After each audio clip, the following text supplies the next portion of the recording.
না। অনেকের বাবা মা এমন আছে, সন্তান সব পিতা মাতার কাছে দামি, সন্তানরা সব মা বাবার কাছে অত্যন্ত আদরের হয়, সব মা বাবার কাছে সন্তানরা অতি মোহাব্বতের আদরের সন্তান হয়।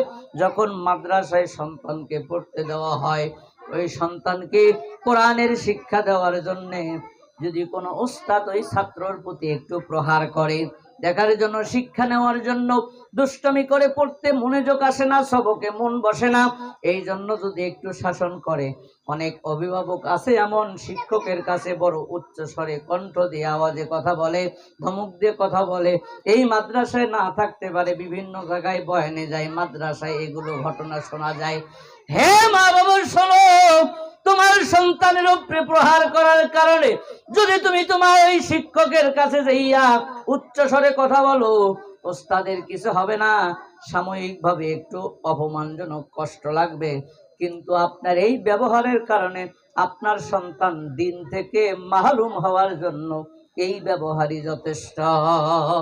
কোনদিন কোন সন্তানের পিতামাতা যদি কোরআন পড়নেওয়ালা শিক্ষকের কাছে যদি উচ্চ স্বরে কথা বলে, বেয়াদবিমূলক আচরণ করে, ওই সন্তান কোনোদিন কোরআনের হাফেজ হতে পারবে না, কোনো আলেম হতে পারবে না।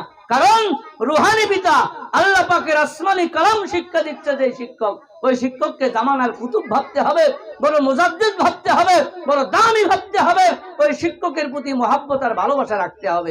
আল্লাহ পাক আমাদের কবুল করুক, আমিন কর, আরো জোরে কর। এই মাদ্রাসা আমার স্নেহের ছোট অলিউল্লাহ এই মাদ্রাসা প্রতিষ্ঠা করেছেন।